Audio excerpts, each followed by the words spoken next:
I ever make it? And I've been following all the emails since my I thought you were saying I wasn't allowed to sit in front row. I've shared it with you.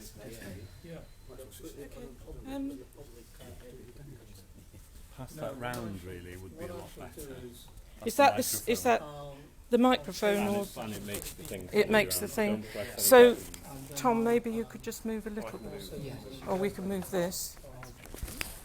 It's brilliant. The technology is amazing, and it's meant that instead of having to have someone, yeah, it does. It. See? Excellent. Really good, that.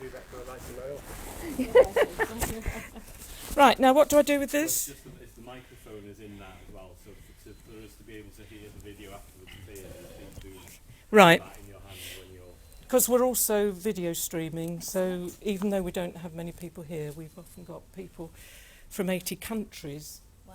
Because they can't get the same. In fact, Caroline, if you move that way, because actually people will want to see us on the camera. And no, it's very Graham. Come and sit. Come and sit. And in the front. Stop being a shrinking violet. Come on. And Mr. Kusuk. I don't know your name. Sorry.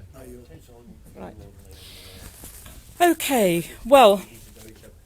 The idea of this, BESA have given us a huge amount of support over the years, and many of you will have known Ray Barker, yes? And this is the new style Ray Barker. Ray in a skirt. and I've been calling myself the old lag because I'm often saying to her, oh, by the way. So it's lovely to have you here, Caroline, and I thought it would be really nice if you explained what BESA is all about, and then what we thought could be a topic of conversation is what is innovation, how do companies innovate, what do we all mean by that? And if we say we spend about 20 minutes, okay, is that all right? So we will finish at 10 to 5 to 10 to. Okay. Thank Right. you. Yeah. Do you want me to hold that? Yes, yes, because Dowie said we should. Excellent. Well, hello. I Christina. Sorry, I always get muddled up. Lots of people call me Miranda. I answer to Miranda as well.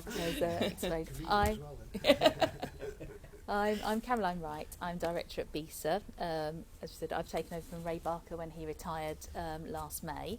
BESA, for those of you who haven't worked with us, we're the British Educational Suppliers Association. We're the trade association that supports producers and companies supplying educational resources into schools around the world, so UK and internationally.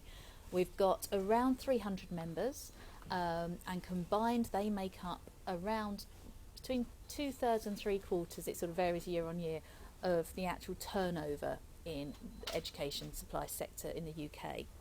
About 1.8 billion, that includes sort of some of their exports too. So although there are many hundreds more companies, our companies, large and small, account for sort of the vast majority of the products that find themselves in schools. And on the back of that, we have a very broad range of membership, ranging from very large, like Microsoft, educational publishers, hardware producers from ICT, through to, we have some of the people, Lego, and the people who make pens. So it's a very broad church, which I think is great because it gives us authority, and we hear of all of the issues that impact across the educational sector, which I think helps put us in a good position to be able to work with the likes of MirandaNet and understand some of the issues about innovation and the needs in schools. There's two focuses for BESA primarily. First of all, supporting our membership, so that includes the typical things you'd expect a trade association to do, like lobbying on behalf of the industry, working with government, also increasing the knowledge and understanding of things within the sector, offering training and so on. And then the other side is really about raising the bar of the education supply sector. So we have a code of conduct that all of our members have to sign up to. We go through their accounts and so on. They have to sign up for a decent customer service practice. So we don't want to be fly-by-nights companies. We want to be the kinds of companies that schools will go back to and know they get a good quality of service. So that's really important to us. And on the basis of that, we want to be involved in innovative new ideas that companies can take forward and grow, because that's the only way that the education resource sector will work.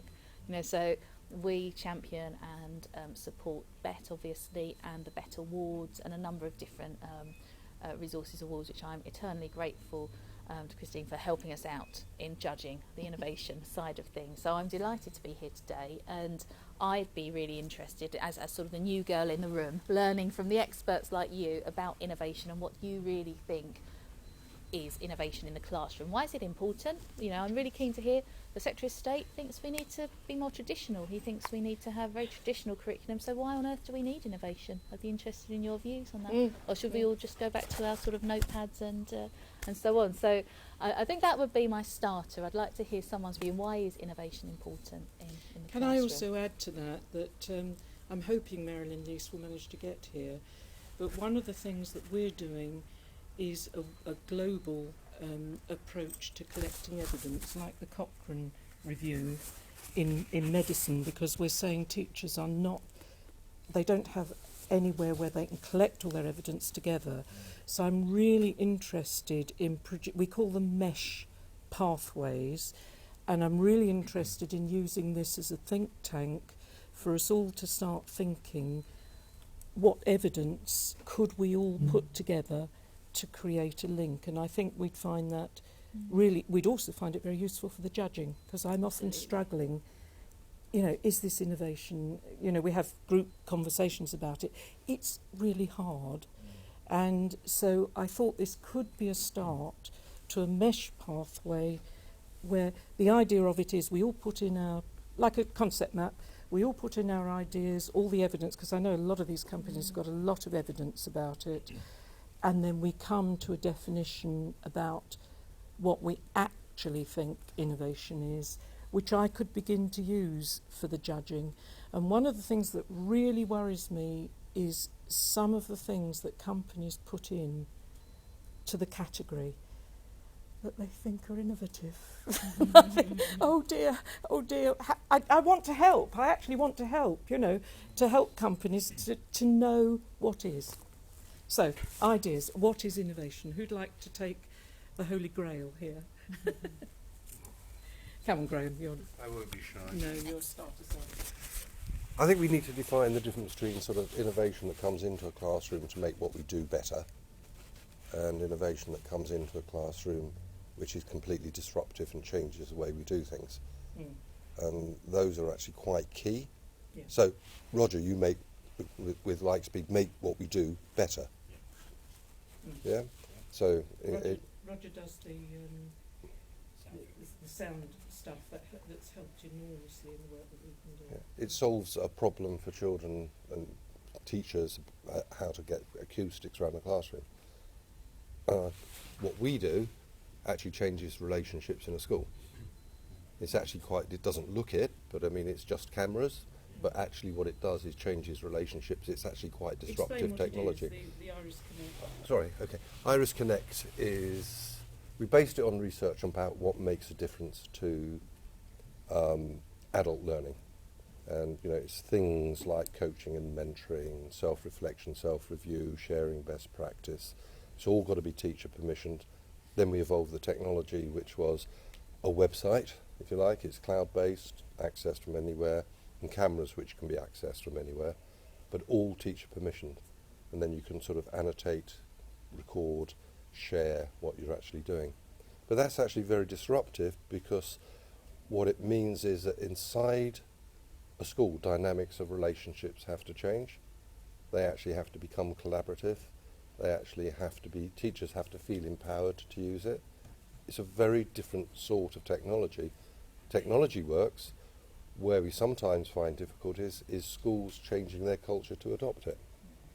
So, what I was trying to do is that actually there are different types of technology which have different levels of impact within a school, none of which is necessarily better than another, but if we talk about innovation, we have to be clear about what we mean. Yes, yes. I want to Sound man. expand on that. I think as you've described two different types of innovation, but the focus of both aspects of innovation, and I think all the key innovation that takes place, links with one of our speakers earlier this morning, which was about pupil learning. Agreed. How do all of these things actually make a difference in the ability of our children to actually progress and make faster progress, achieve higher outcomes, wherever they start from? So they might be covering a variety of special educational needs or whatever. So I think innovation, if it's not doing that, you could say there's some redundancy in it. Why are you bothering? You know, it might look very nice. It might, enhance some aspect of the school life, but with resources as short as they are, then we need to be focusing it right down, I think, all the time, to what does this do for our students. Could I just ask, the couple of guys behind, do you want to come and join us round here? You've obviously come to talk about it. I'm not quite sure that we're absolutely in the right. I think we might have come for this, but we've walked in on yours. Oh, right, okay. So I apologise for that. So we're sitting with ears open. Don't worry, shut. we're just talking about innovation, but I thought if you wanted to add in. Absolutely. Sorry. Right, who else wants to say something about innovation? Andrea? I think I would add to that is to also be clear that there's it's not just technical innovation, but that essentially there's innovative practice, which could also be derived from looking at content or different materials differently, or just by a different approach or a different method of engaging with pupils pedagogically. So I think one of the dangers maybe in an environment like BET is that innovation becomes equated with technical innovation, whereas for a school context, innovation can take various forms. And I think this is where there is a challenge of the technology, to what your point was, Christine, as well, of how does the technology that purports to be innovative actually fit in with innovative practice? Does it support innovative practice that makes a difference to learning? Or is it, as you said, you see a lot of things where you just sort of say, well, why? Where people make claims that it's innovative and engaging because it's colourful or fast or whatever, but it doesn't necessarily have a research basis, or it doesn't have a foundation in innovative teaching and learning practice. Can I add something to that? Because you will have seen that I've invited all our associates to a session on Saturday afternoon, because I've been in contact with people who have got some serious new innovative theory about how the brain works, and particularly why some young people are seriously disadvantaged in schools. And I'm actually just going to put the paper up on the website, but it's to do with over several years not being able to concentrate. It's eye movements, it's all kinds of fascinating things. And in the end, the poor things lose the will to live. And since I'm slightly dyslexic, and so is my family, it's all part of that problem. And I'm going to ask people like yourselves on Saturday, Charlotte will explain what the new research and information is, and I'm going to ask you all, what have you got already? And what can you innovate to help with that? Because the more I learn about it, the more I'm seeing bits of the pattern with all the technologies that you support. So, anyone else want to say? Yes, Ian. I'd just like to take a step backwards, away from education technology altogether, really. Any ecosystem, I'm a scientist by background, but not a biologist as it happens, but any ecosystem is subject to evolution. Things that are successful develop and are maintained, and things that aren't. But that takes millions of years on that stage. And also it's just left to basically natural selection. The education system is subject to a whole lot of politics and all of that sort of things, but the same sort of principle you would expect. Things that are successful will survive, and new things coming in, which are the innovations. Back to the point you were making about whether Michael goes, right, going back, Neil. Really, the proof of the pudding is in the eating, in a sense. You won't really know which innovations are successful till after they've actually been successful. Yes. And it's very difficult to sort of plan for that because there's so much complexity and so many different facets to it. It's easy to think of certain innovations which can make an existing system more efficient. I mean, we put QR codes on our certificates which you can authenticate, which reduces the cost of delivering certification and makes it more secure. So those two things are taking an innovation, applying it in a particular way. Whether it affects children's learning is a completely different thing. Probably it doesn't. It saves the school money, which indirectly they could put into other things which will affect their learning. So there are sort of wider issues to educational innovation in general. Tying them specifically to learning gains is very, very difficult. Even things that apparently are, because if we say this technology enables more local interaction or more collaborative learning, then why do we value that, or why do we say collaborative learning is better than non-collaborative learning? There's a certain value judgment about what we say is valuable, and that's tied up in all these arguments about e-backs and all these other things. So it's a very inexact, complicated set of things, and I don't think it's very easy to draw up any sort of rules. Question on the basis of that. You know, talking about innovation in the same light as evolution, and evolution obviously takes time, and we do get there in the end, and we get the right mix. But that you could argue, and I would argue, that's too long for a generation of pupils. Are the same as in a cabbage sort of thing. So But you know, innovation for it to be bottom. The question I've got really is it okay for innovation to be bottom up in this kind of evolutionary, or do we need more support top down? And the challenge, I would say, is now we're moving to a system where there are local authorities have less power. We're moving to a devolved system where schools have power over their own budgets. They're making their own decisions. It's a hell of a challenge getting information out to 23,000, 24,000 different schools rather than 150 local authorities.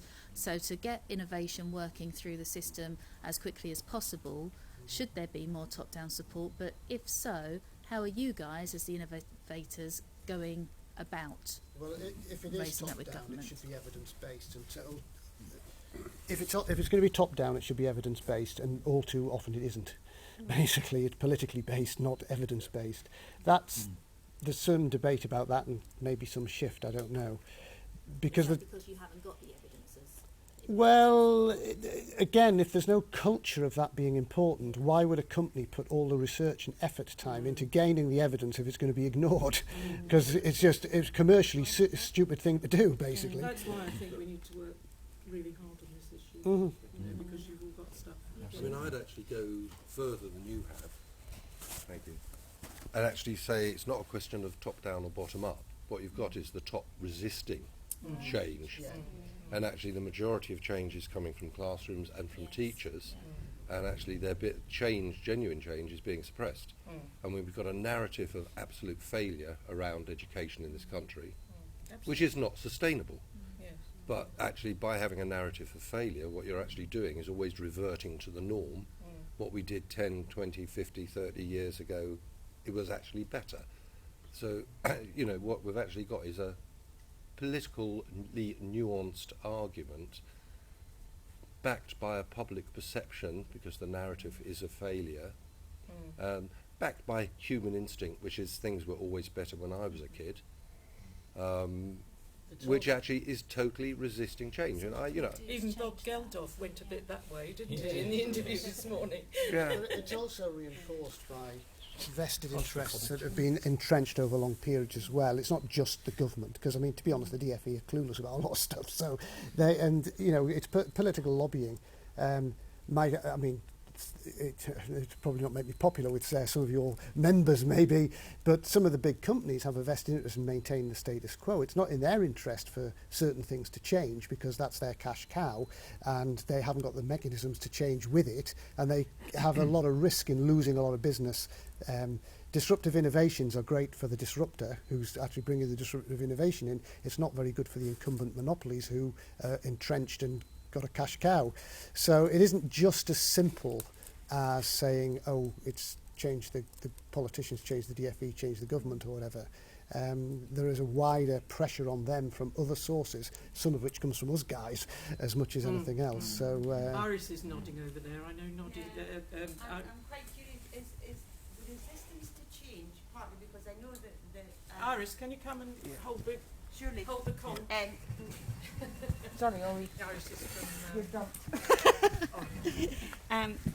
Part of the something that I find in speaking to education authorities of different areas is, and I think it came out in BET last year when it was from kind of we're going to scrap ICT and now we're doing computing, is actually, does everybody understand what the technology sector is?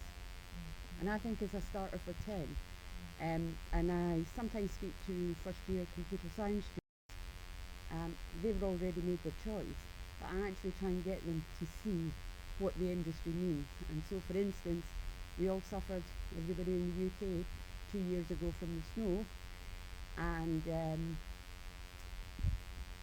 the physical infrastructure of the country stopped for about 2 weeks, and that cost the country billions. What would happen if the technology infrastructure of the country stopped for the same period of time? Now, if you think about it, not only would you not get about on transport, because most of the airlines, train companies, bus companies, road companies, everything else run on a transport infrastructure, you wouldn't get any electricity or gas.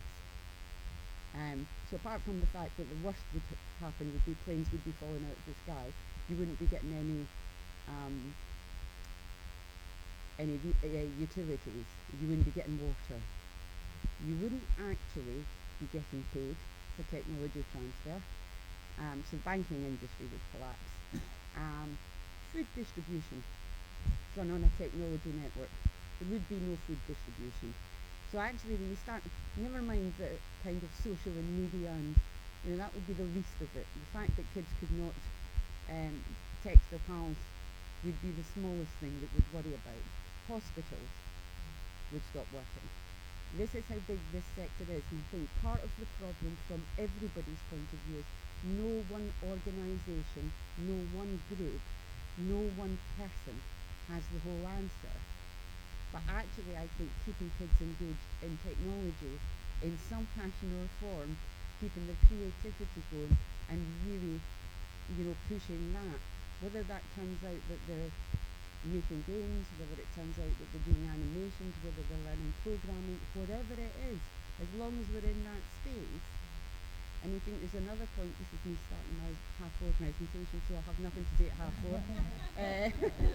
There's another point that eSkills in the eSkills Europe released a report to say that we're about to have over the next couple of years somewhere about 750,000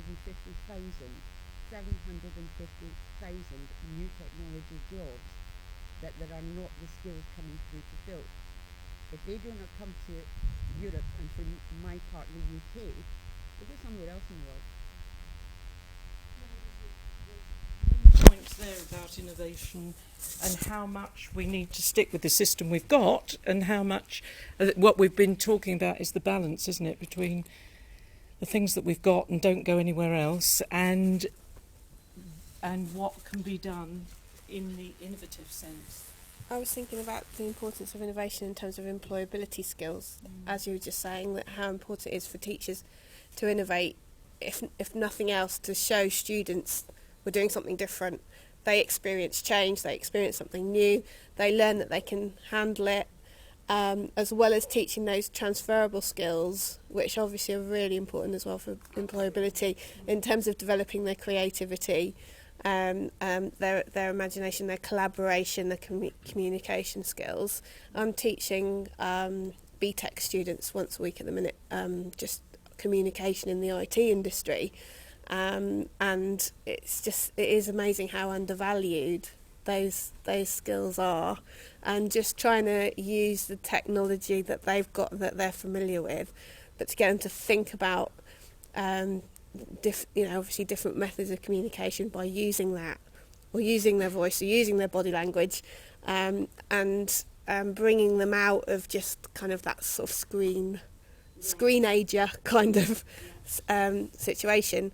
And I think as well, because I've spent the last year or so in the job market myself, and had a period of redundancy and things, and how competitive it is. And for the youngsters, it's even worse because they haven't had the 20 years work experience that I've had, and just kind of to be able to give them an educational experience where they're seeing the staff that are working with them take risks and do things a bit differently. I think also just you're absolutely right, and I think also things like technology is just not, it's not only for the top 10% of youngsters. I know this small training company in Belfast who are fabulous, and they actually work with kids who have dropped out of school because they can't cope with school. And what they do is they have them making films, making music, making games, doing all sorts. And actually that group of kids, their numeracy and literacy increases because they're doing things that they're engaged with, because they have to learn things, their numeracy and literacy increases dramatically. So actually they get some of the core skills which they couldn't get in a formal education because they can't learn that way. So I think it's for everybody as well, and I think there's lots of solutions out there. As I say, I work in technology, and I've just walked around the hall and I am flabbergasted by how many people are offering, and I can't figure how much profit those companies are making, because quite frankly it's either a huge market with a vast amount of money, or there's a lot of small companies not making any money. But actually there's massive amounts, and I think that's the problem for government, is there's so much out there, you could be overwhelmed. Because my daughter has just started school, and it's a nice enough school, she's doing very well, but I look around the classroom and it doesn't look, it was actually the same school I went to kind of 30 odd years ago, and it doesn't look that much different. And it's so I'm sure the teacher would like to innovate if someone showed her how, and it's how do we get that happening? But there's a good reason for that. The whole point about local authorities being able to go into their own patch, if you like, and talk about some of the information they've learned from companies that have come to them and say, look at this type of technology, this is grounded in good research evidence, this is what it can deliver for you. And then the local authority with its own group of schools can start to take that forward, and we have really lost that. And how we do this with the 23,000 odd schools, I think it's a conundrum none of us have solved yet. I think also that there's loads of free online learning platforms which include all the subjects you were talking about, all the 21st century skills like collaboration, communication, innovation. In addition to which, they will run competitions. And I know that from our point of view, because I know you guys at MirandaNet know about ThinkQuest, which is the Oracle online learning platform, which is about to be, we're closing it down, and are no longer going to have it. But when I look at some of the creative and innovative stuff that has come from kids, and not kids who are, we had 2 years ago, we had a group of 9 and 10-year-olds, and this is one of I love these kids, they are amazing. A group of 9 and 10-year-olds from North London. They were not very nice middle-class kids whose parents were pushing them through and making sure that they learned everything. They had barely any technology in class, but they had a great teacher. And that teacher actually helped those kids. They entered a competition. They got second place for under 12 digital innovation. And we flew them to San Francisco to a big event and took them and their families to Disneyland and did all sorts of them. They loved it. But so those kids, when I looked at that website, it started off, and I think that's it, it started off with 2 of the kids seeing a programme about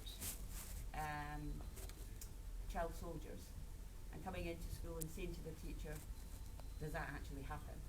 To which the teacher said, why don't you do a project and present it to the rest of the school at the end of the year, and that will be your project. but actually grew arms and legs. They eventually developed a website you can donate to save the children a variety of other things through it. One of the wee girls, a wee Chinese girl, who was not musical, nobody in her family are musical, no musical instruments, wanted to write a song, so her teacher actually downloaded free software. She taught herself to play piano online. She wrote the song, the whole class recorded it, we uploaded it, and out of that wee girl got a bursary from Manchester College of Music, and her and her family are away to Manchester, and she's now studying music at Manchester College of Music. That wee girl's family were unemployed at that time. That's not a rich family. And I just look at that and think, it's all out there. There's bucket loads for free. If you're looking for stuff to innovate, just get your teachers to go online and see what there is. There's a huge amount out there for free. Last one, because we should have finished a quarter of an hour ago. Go on. But it's obviously something close to all our hearts. Yeah, I was just going to say the trouble is the time that the teachers don't have. And I'm in a fortunate position at the moment because I've just got one class that I teach once a week, and I actually wanted that because I thought that means I can try new things and I can do these things. But in a meeting with colleagues who've got a full timetable all week, they're like, I haven't done a proper lesson, I've just been working all the time in my lessons. But that's the issue, isn't it? I mean, it's why your curriculum isn't much different 30 years on. It's because the main value system in education is passing academic GCSEs. This is so the problem. Everything else is the sideline. So Yeah. we get these little snippets of good stuff that's been going on for a long time, but it never gets entrenched in the main system because there's no room for it. We've got to stop there because that is the big question, the really big question. We have networking dinners from time to time, and I was going to make the next topic innovation and creation, also because John and I are now in an EU project about creativity with Slovenia, Greece, Catalonia and Holland. And it's a very exciting opportunity to publish ideas like this. So I thought with all those things, if we can set up a group, my idea is always to meet over dinner. And you will be most welcome to join us. And you've given me so many ideas, so many starters, and I've had to cut your throat, I'm sorry about that. But it's clear that I think this is a topic that we'd like to take further. So thank you all very much for that. I will write some notes and send it all to you, and you decide where we go next. Okay? But I think it will also help me to do a better job judging. It's such a privilege to judge the things. I just feel so inadequate when there's a group of us and we always, we're debating and debating and debating. And it's so complex, isn't it? So hugely complex. And one of the things we try to judge is how many barriers and boundaries has this product jumped over to do something new. And that's, it's quite interesting. So, we've got a Miranda mod at 4:30. So, whether people will come up, they might be exhausted enough to want to come and sit down, or they might not. I'm not sure. Thanks so much, Caroline. Thank you for inviting me. It's really interesting. Where's Dowie? Poor old camera's probably going mad there. The BESA is finding a way of dissemination. To who? Well, you were talking about local authorities. Thanks for coming. It was lovely to see you. Come back to Hubbardston. Oh, good. Yeah.